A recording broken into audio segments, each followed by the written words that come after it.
There are issues, and I'll just give one example from Ghana. Just before I left, we have a crisis in our cocoa sector. We set a producer price for the farmer. At the time we set the price of cocoa on the international market was 7,200. We have a policy in Ghana where we give the farmer 70% of the world market price.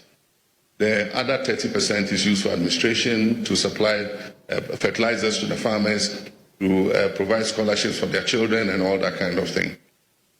The CD's value was 11.5 CDs to $1.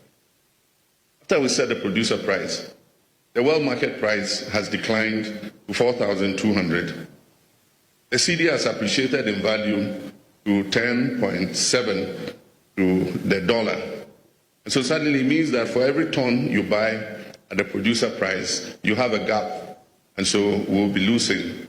And so we held a crisis meeting and we took decisions. And one of the major problems is that to buy cocoa from our own farmers, we rely on funding from outside. And you know what the collateral for the funding is, our own cocoa beans. And so you have to collateralize the beans to the financier, buy the beans and just ship them, and they pay you the international market price. So one of the key decisions we've taken is that we're going to stop foreign funding for the purchase of our cocoa. We are going to raise domestic bonds. We have enough CDs in Ghana to pay for our cocoa. We're going to raise domestic bonds, buy our own cocoa. We don't need to collateralize the beans. I know the interesting part. We have the capacity to process 400,000 tons of those beans, processing capacity in Ghana. But because the beans are collateralized, we cannot even allocate those beans to the local processors. We have to ship all the beans outside. Now, if we buy the beans ourselves, we can take 400,000 tons out of the beans and give to our local processors to add value. That is what the Accra research is about.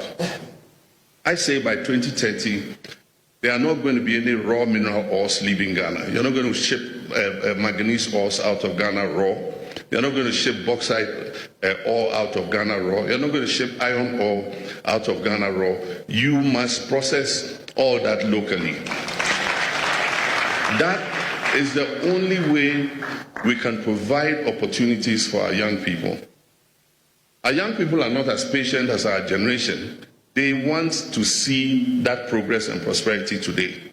And that is why Accra Research has that urgency that we need to implement in order that we stop our young people from braving the dangers of the Sahara and the Mediterranean to try to get to Europe to look for opportunity. And so I want to say thank you to all of you who found time to attend. And as we said, this is the Addis reckoning. From Addis, we must stop the talking and we must start implementing. Thank you very much.